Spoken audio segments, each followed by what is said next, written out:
എന്റെ ബലമായ സംശയം, പോലീസ് ലുക്കൌട്ട് നോട്ടീസ്, സിദ്ദിഖിന്റെ ഒരു ലുക്കൌട്ട് നോട്ടീസ് വന്നിട്ടുണ്ട്, വിമാനത്താവളത്തിലൊക്കെ അറിയിച്ചിട്ടുണ്ട്. പിന്നെ ഊർജിതമായ അന്വേഷണം നടക്കുന്നു. ഇതുപോലെ തന്നെയായിരുന്നു എനിക്കും, എന്റെ കാര്യത്തിൽ ഇത് തന്നെയായിരുന്നു. പക്ഷെ പിറ്റേ ദിവസം വീട്ടിൽ നിന്നും അറസ്റ്റ് ചെയ്തു എന്നാണ് വാർത്തകൾ വന്നത്. അങ്ങനെയാണെങ്കിൽ ചിലപ്പോൾ പറയാൻ പറ്റത്തില്ല, സിദ്ദിഖ് വീട്ടിൽ കാണും. നിങ്ങൾ ഈ എയർപോർട്ടൊക്കെ പോയി തപ്പുന്ന നേരത്തെ വീട്ടിലിരിക്കുന്നിടത്ത് പോയി എടുത്തോണ്ടെങ്കിൽ പോന്ന പോലെ അല്ലേ? അങ്ങനെയൊക്കെ ആണെങ്കിലേ ലുക്കൌട്ട് നോട്ടീസിന്റെ ആവശ്യം എന്തുവാ? ആള് വീട്ടിൽ കാണും, ഉറപ്പല്ലേ? ഒളിവ് പോയവരൊക്കെ ഇപ്പോ വീട്ടിൽ തന്നെ ഇരിക്കുക. കഴിഞ്ഞ എന്റെ കേസിൽ അങ്ങനെയാന്ന് പറഞ്ഞാൽ അത് നിങ്ങളെല്ലാം അറിഞ്ഞല്ലേ. എനിക്ക് മനസ്സിലായ കാര്യം ഞാൻ പറയുന്നത്. ഞാൻ അങ്ങനെയാന്ന്. ഇവര് ചുമ്മാ പറയുന്ന അതിന്റെ ഓഡിയോ കേൾപ്പിക്കണോ പോലീസുകാർ പറഞ്ഞേ? ഇപ്പൊ വേണം ഇടാൻ നല്ല സാഹചര്യം അല്ലേ? വാർത്തകളെ ഒന്നും വിശ്വസിക്കണമെന്ന് സി എന്നോട് അന്നേ പറഞ്ഞു. അതുപോലെ വേണ്ട ഇത് ചുമ്മാ പറയുക. പിന്നെ സിദ്ദിഖിന് ഒളിവൊന്നും പോയി കാണത്തില്ല. എന്തിന്? ഈ ചെറിയൊരു കേസിന് വീട്ടിൽ കാണും. വീട്ടിൽ ചെന്ന് അറസ്റ്റ് ചെയ്യും. ഇതിപ്പോ അറസ്റ്റ് ചെയ്താൽ ലോകപ്പിലിടും, ഉറപ്പാ, അകത്തിടും. ആ ഫോട്ടോ എടുക്കാൻ പോലീസുകാർക്ക് ഇനി പറ്റത്തില്ല. കാരണം അത് ഞാൻ നിർത്തിച്ചല്ലോ. ഇയാളുടെ ഭാഗ്യം, ഞാൻ ആദ്യം അവിടെ പോയത്. അതുകൊണ്ട് ഇനി എടുക്കത്തില്ല, ഇനി ആരുടെ എടുക്കത്തില്ല. അത് അവിടെ നിർത്തിച്ചു, ബാൻ ചെയ്യുക ആ പരിപാടി. ഇനി ആരുടെ എടുത്താലും ഭയങ്കരമായിട്ട് ബുദ്ധിമുട്ടും. അതുകൊണ്ട് ഇനി അങ്ങനത്തെ ഫോട്ടോ എടുക്കത്തില്ല. ലാസ്റ്റ് ഫോട്ടോ ആണ് അത്, വേറെ ആർക്കും ഇനി കിട്ടത്തില്ല. ആ ഫെസിലിറ്റിക്ക് ഫോട്ടോ അത് നിർത്തിച്ച് അത് ഞാനിനി നടക്കത്തില്ല. അതെങ്ങാനും ഇനി ആരും എടുത്ത പണിയാ, പ്രത്യേകിച്ച് പോലീസുകാരെടുത്ത ജോലി വരെ പോകും. ഒരു സംശയമില്ല കാര്യത്തിൽ. അതാണ് അതിനകത്ത് ഏറ്റവും വലിയ തമാശ. അത് ഇനിയിപ്പോ അതിനുള്ളൊരു ചാൻസ് ഇല്ല. അതുകൊണ്ട് സിദ്ദിഖിന് ആ ഫോട്ടോ കിട്ടത്തില്ല. വല്ല വണ്ടിയിലൊക്കെ ഇരുത്തി കൊണ്ടുപോകുന്ന ഫോട്ടോ, വീഡിയോ, അതൊക്കെ ന്യൂസുകാർ പുറകെ നടന്നെടുക്കുന്നേ ഉള്ളൂ. ഇന്നലെ വരെ ആയിരുന്നു എന്തോ അമ്മ എന്ന സംഘടനയ്ക്ക് എന്തോ കാർന്നൂര് വന്നു എന്നൊക്കെ പറഞ്ഞ ആ നാറികൾ ഇപ്പൊ തിരിച്ചു പറയുമല്ലോ എന്ന് ഓർക്കുമ്പോഴാണ്. മീഡിയക്കാരങ്ങനെ അപ്പ കണ്ടവനെ അപ്പ തന്നെ ഇക്കാന്ന് വിളിക്കും. അത് അവരുടെ ഒരു രീതിയാ, എന്താണെന്ന് അറിയത്തില്ല. വെറുതെ അങ്ങ് വിളിക്കുന്ന ഇക്കയാണ്, കാരണവരാണെന്നൊക്കെ വെറുതെ പറയുന്ന. മനസ്സിലായോ? പൊക്കി പറയാൻ പറഞ്ഞാൽ പൊക്കി പറയും, താത്തി പറയാൻ പറഞ്ഞാൽ താത്തി പറയും. അല്ല വേറെ ഒന്നുമില്ല. നമ്മളൊന്നും തുടക്കം പോലെ ഇവനെയൊന്നും ഇക്കയെന്നും ചക്കയെന്നൊന്നും വിളിക്കാറില്ല. മനസ്സിലായോ? കാരണം എന്താ വെച്ചാൽ ഇവന്റെ ഒന്നും കാശ് മേടിച്ച് നക്കാറില്ലാത്തതുകൊണ്ടാണ്. അത് കഴിയുമ്പോ പിന്നെ എനിക്കിപ്പോ ഇപ്പോഴാണെങ്കിലും ഈ പറഞ്ഞ പോലെ ഇത്രയൊക്കെ പറയാനുള്ളൂ. അല്ലാതെ അയാളെ പുറകെ നടക്കാനോ, അയാളെ പണ്ടെങ്ങാണ്ട് നക്കാപ്പിച്ച മേടിച്ചു. പക്ഷെ ഇപ്പൊ അത് കൂറ് കാണിക്കാൻ പറ്റുന്നില്ല. കാരണം പുള്ളി ഒരു കൂറ് കാണിക്കാത്ത പരിപാടി കാണിച്ചതുകൊണ്ട്, കൂറ് കാണിക്കാൻ കൊള്ളാത്തൊരു പരിപാടി, ഒരുമാതിരി കൂറപ്പണി കാണിച്ച്. അതുകൊണ്ട് ഇനി അങ്ങോട്ട് തിരിച്ച് എന്നോട്ട് ഭയങ്കര മോശം സീനായിരിക്കും കാണാൻ പോകുന്നത്. മീഡിയക്കാർ പുറകെ നടന്ന് എന്തിനാ ഇതിപ്പോ ഒരു കാര്യം ചെയ്തോട്ടെ, ഒളിവ് പോയ ആള് വിമാനത്താവളത്തിൽ അവിടെ ഇവിടെയൊക്കെ ലുക്കൌട്ട് നോട്ടീസ്, ലുക്കൌട്ട് സർക്കുലറൊക്കെ ഇട്ടിട്ടുണ്ട്. ട്രെയിനിൽ കയറി പോയാൽ പോരെ? അത് ഇവിടെ തന്നെ എവിടെല്ലാം പോകാൻ പറ്റും. ഇന്ത്യ തന്നെ തപ്പിയാൽ കിട്ടത്തില്ല. വലിയ പാടാ അങ്ങനെ പോയിട്ടുണ്ടെങ്കിൽ കിട്ടാൻ. ഇവിടെ 6000 സംതിങ് ആൾക്കാർ മിസ്സിംഗ് ആണ്.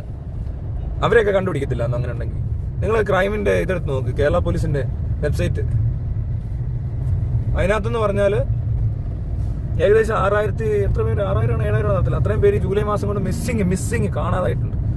അവരെ ഇത്രയും ജനുവരി തൊട്ട് ജൂലൈ, ഓഗസ്റ്റ്, സെപ്റ്റംബർ ഒക്കെ ആകുന്നു, ഇതുവരെ കണ്ടുപിടിച്ചിട്ടില്ല. അതേ അവസ്ഥ ക്രിയേറ്റ് ചെയ്ത് നമ്മളെ തട്ടിക്കൊണ്ട് പോയാന്ന് വിചാരിച്ചാൽ മതി. എല്ലാം കാണാതാകുന്ന ഇറങ്ങിപ്പോയി, യാതൊരു സൂചനയില്ല, ഫോണില്ല, ഒന്നുമില്ല, അഡ്രസ് ഇല്ലാത്തൊരു സ്ഥലത്ത്, അല്ല ആരും എത്തിപ്പെടാത്തടത്ത് പോയി അങ്ങനെ ജീവിക്കുക. ഇത് കിട്ടത്തില്ല. അതിന്റെ ഏറ്റവും വലിയ തെളിവാണ് ഞാനീ പറഞ്ഞത്. ഈ മിസ്സിംഗ് ആയ ആൾക്കാരെ കണ്ടുപിടിക്കാൻ പറ്റാത്തൊരവസ്ഥ. 6000 പേര് 6 മാസം കൊണ്ട് കാണാതായിട്ടുണ്ടെങ്കിൽ, 7 മാസം കൊണ്ട് കാണാതായിട്ടുണ്ടെങ്കിൽ, ഒരു മാസം 1000 പേരെങ്കിലും കാണാതാകുന്നുണ്ടെന്ന് തോന്നുന്നു. കഴിഞ്ഞ വർഷം ഇത്രയും തന്നെ. ഇതേപോലെ തന്നെ മാസം 800 900 പേരൊക്കെയാണ് മിസ്സിംഗ് എന്ന് ഒരു വർഷത്തെ കണക്ക് കാണിക്കുമ്പോൾ, ഒരു മാസം അത്രയും പേര് മിസ്സായിട്ട് കിട്ടുന്നില്ലെങ്കിൽ തീർച്ചയായിട്ടും ഇങ്ങനെ എന്തെങ്കിലും കാണിച്ചിട്ട് ഒളിവിൽ പോയാലോ അല്ലോ നാട് വിട്ട്, അവരൊന്നും ഇന്ത്യ വിട്ട് പോകുന്നവരൊന്നുമല്ല. ഈ രാജ്യത്ത് തന്നെ എവിടെയെങ്കിലുമൊക്കെ പോയി ഒതുങ്ങി എന്ന് കഴിഞ്ഞാൽ അറിയത്തില്ല. അല്ലാതെ നിൽക്കാനൊക്കെ പറ്റും. മനസ്സിലായോ? ഒരുപാട് പേര് അങ്ങനെ നിൽക്കുന്നുണ്ട്. ഈ മിസ്സിങ്ങിനകത്ത് എല്ലാവരും അങ്ങനെ കാണാതായിരുന്നു തട്ടിക്കൊണ്ട് വരുന്നല്ലോ. ഇതുപോലത്തെ എന്തെങ്കിലും കേസ് ഒപ്പിച്ചിട്ട് മുങ്ങിയവരും ഉണ്ടാവും. അവരെയും കാണാതായെന്നല്ലേ പറയുന്നത്. അപ്പോ അങ്ങനെ നോക്കിക്കഴിഞ്ഞാൽ ഇത് വലിയ കാര്യമൊന്നുമല്ല. പിന്നെ സിദ്ദിഖിനെ വിളിച്ചിരിക്കാൻ പാടാ. സിദ്ദിഖിനെ എനിക്കൊക്കെ ഞങ്ങളെന്ന് പറയുമ്പോൾ അറിയാമല്ലോ, ഞങ്ങൾ ലിബറേഷൻ മറ്റേ റെഗുലേറ്റഡ് ഫ്രീഡം ഉള്ള ആൾക്കാരാ. മനസ്സിലായോ? അതുകൊണ്ട് ഞങ്ങൾക്ക് ഒളിച്ചിരിക്കാൻ ബുദ്ധിമുട്ടാണ്. കാരണം നമുക്കുള്ള ലിബർട്ടിയാണ്. മനസ്സിലായോ? അങ്ങനെ ആർക്കും എന്തും അങ്ങനെ ചെയ്യാനൊന്നും പറ്റത്തില്ല. അങ്ങനെ ചെയ്താൽ ചിലപ്പോൾ നമ്മളാണെങ്കിലും പരാതി കൊടുത്താൽ പോലീസ് സ്വീകരിക്കാതെ വേണ്ട നടപടികളെടുക്കും. നമുക്ക് അത് അങ്ങനെയാ പറയുന്നത്. റെഗുലേറ്റഡ് ഫ്രീഡം എന്നാണ് പറയുന്നത്. മനസ്സിലായോ? അത് എനിക്ക് സിദ്ദിഖിനുണ്ട്. കേരളത്തിൽ 2 പേർക്കേ ഉള്ളത്. ഇപ്പോൾ വേറെ ആരെങ്കിലും വരുമോ എന്നറിയത്തില്ല ഇതേ ഫ്രീഡം കൊണ്ട്. അപ്പൊ അതുകൊണ്ട് ഇക്ക കിക്കിക്ക കുക്കു ലൈക്ക ആരാണ്ട് ഒരു കമന്റ് ഇട്ട കിടില സാധനമാണ്. ഏന്നറിയാം, അതൊന്നല്ല, ഇക്കാലിക്ക പോട്ടെ, ഓറിയോണും പോട്ടെ, ഈ മാമമയാന്ന് ഞങ്ങൾക്കൊരു ഹോട്ടലുണ്ട്. അപ്പൊ ഹോട്ടലിൽ ചെന്നിട്ട് ഒരാൾ ചോദിച്ചു ഇവിടെ ലിക്കർ ഉണ്ടോ എന്ന് ചോദിച്ചു. ഉടനെ വെയിറ്റ് പറഞ്ഞില്ല, അയാളെ പോലീസ് പിടിച്ചോണ്ട് പോയത്. എന്നാ കമന്റാണോ ഇത്? ലിക്കർ ഇല്ല, അയാളെ പോലീസ് പിടിച്ചോണ്ട് പോയത്. ഐറ്റമായി പോയി. എന്താണെങ്കിലും ഈ ഒരു അവസരത്തിൽ ഇനിയും ഇതുപോലുള്ള തറവേലകളുമായിട്ട് പലരും ഇവിടെ കറങ്ങിടപ്പുണ്ട്. കള്ളത്തരവും ഉഡായിപ്പും തരികിടയൊക്കെ കാണിച്ചു. അപ്പൊ അവരെ തിരിച്ചറിയാൻ ഭയങ്കര പാടാണ്. കാരണം വെള്ള വസ്ത്രം, മാന്യമായ ബിഹേവിയർ, പിന്നെ ഒരുപാട് പൈസയൊക്കെ കാണും ഇടയിലൊക്കെ. അവർ പറഞ്ഞാൽ പോലീസ് കേൾക്കും, വെറുതെ എന്തെങ്കിലുമൊക്കെ പറഞ്ഞു കഴിഞ്ഞാൽ. നമ്മളൊന്നും അങ്ങനല്ല. അതുകൊണ്ട് അവരെ കണ്ടുപിടിക്കാൻ ഭയങ്കര പാടാ. എന്നാലും ചെറുതായിട്ടൊക്കെ മനസ്സിലാവും, കൂടുതൽ അങ്ങോട്ട് ഉണ്ടാക്കേണ്ട കാര്യമില്ലെന്ന്. അപ്പൊ മാന്യമഹാജനങ്ങളെ അങ്ങനെ പാട്ടുണ്ടായിരുന്നു പണ്ട്. അപ്പൊ ഇതുപോലത്തെ ഒരുപാട് മാന്യന്മാരും തമ്മിൽ ഭയങ്കര കൂട്ടുകാരാണ്. പല മാന്യന്മാരും ഇനി പുറത്തു വരാനുണ്ട്. മാന്യതയുടെ മുഖംമൂടി അണിഞ്ഞവർ പലരും ചിലപ്പോൾ ഏത് സമയത്തും പുറത്തേക്ക് വരാം. മാന്യത എന്ന് പറഞ്ഞാൽ ഞാൻ ഉദ്ദേശിക്കുന്നത് ഇവരുടെ മറ്റ് ഫ്രീഡങ്ങളൊന്നുമില്ല കേട്ടോ. ഓരോരുത്തർക്കും അവരവരുടേതായ ഇഷ്ടത്തിന് പല കാര്യങ്ങളും ചെയ്യാൻ പറ്റും. ഇത് ഞാനീ പറഞ്ഞില്ലേ, കൺസെൻഷ്വൽ സെക്ഷൽ ആക്ട് ഒന്നും തന്നെ ആർക്കും ഒരു പ്രശ്നമുള്ള കേസല്ല.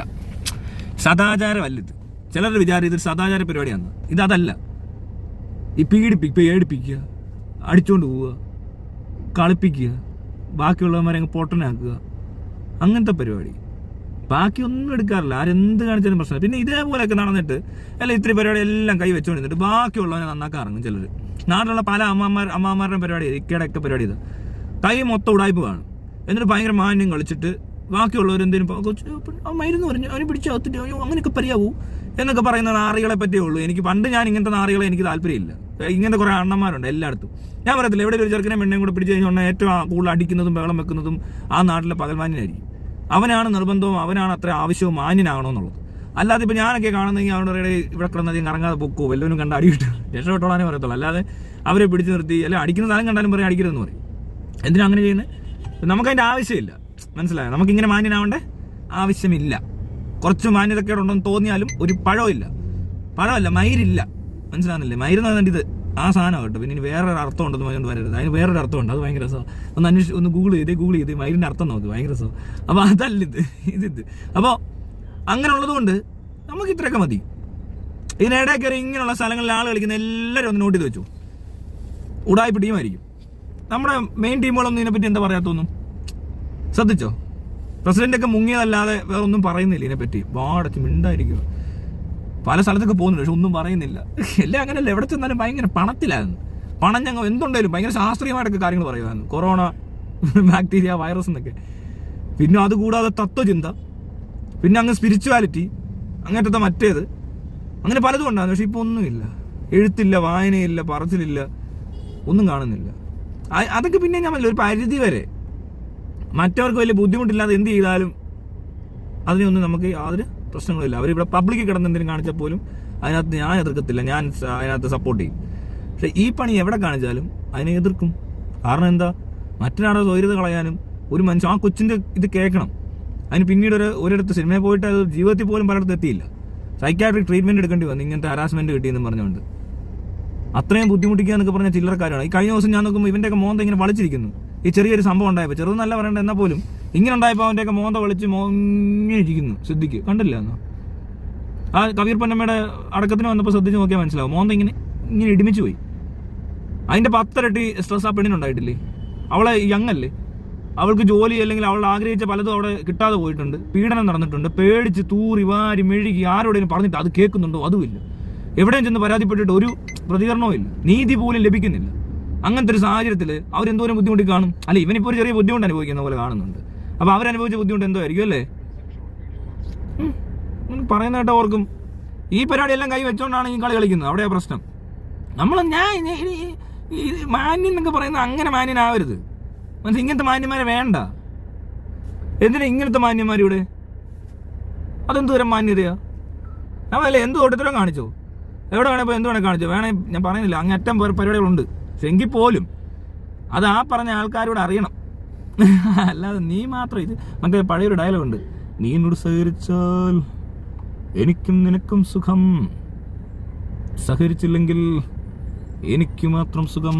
അടുത്തത് എന്താ? മുകേഷ് അറസ്റ്റിലോ? താണ്ട കിടക്കുന്നു. പെട്ടെന്നായിരുന്നു ചോദ്യം ചെയ്ത് കഴിഞ്ഞപ്പോൾ ബബ്ബ അടിച്ചു കാണുമ്പോൾ അന്തസ്സുണ്ടോ എന്നൊക്കെ ചോദിച്ചു കാണുമല്ലോ CBIയോടൊക്കെ. അല്ലേ, അന്തസ്സുണ്ടോടാ നിനക്ക്, രാവിലെ അവരോട്ട് ചോദ്യം ചെയ്യുമല്ലടാ നീ ഇനി അങ്ങനെയൊക്കെ വല്ലതും പറഞ്ഞു ആവോ? പറയാൻ പറ്റും. പക്ഷെ എഴുതി വെക്കുമ്പോ ഇത് മൊത്തത്തിൽ എഴുതേണ്ടതാണ്. മുകേഷ് അറസ്റ്റിലെന്ന് മാത്രം എഴുതിയാൽ. മുകേഷ് എന്തിന് അറസ്റ്റിൽ? ഇവരെല്ലാം പണം വരുമ്പോ അങ്ങനെയാ വരുന്നത്. എന്തേലും ആട്ടെ. ഇനി ആരാ വരാനുള്ള? ഇനി അടുത്ത ആരൊക്കെയാ? എല്ലാരും വരും. വെയിറ്റ് സമാധാനപ്പെടും കേട്ടോ. ചെറിയ റെസ്റ്റ് കൊടുത്ത ഇടയ്ക്ക് ഞങ്ങള് വേണ്ടത് കുറച്ച് ദിവസം ഒന്ന് എവിടെയൊക്കെ വല്ല പരിപാടിക്ക് ഉണ്ടെ പൊക്കോട്ടെ എന്ന് കരുതി ഒന്ന് റെസ്റ്റ് കൊടുത്താണ്. ഇനി കുറച്ച് ദിവസം കഴിയുമ്പോൾ വീണ്ടും ഞങ്ങൾ റെസ്റ്റ് കൊടുക്കും.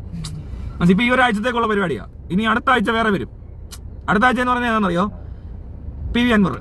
അത് കഴിഞ്ഞ അടുത്തെന്ന് പറയുന്നത് നമ്മുടെ ആരാ ഇത് വരും, ദുരിതാശ്വാസ നിധി മറ്റേത് മറിച്ചെന്നൊക്കെ പറഞ്ഞുള്ള പ്രശ്നങ്ങൾ വരും. ബഡ്ജറ്റ് വരും, മറ്റല്ല പോട്ടെ, എന്താണ് എസ്റ്റിമേറ്റ് വരും, അങ്ങനെ പലതും വരും.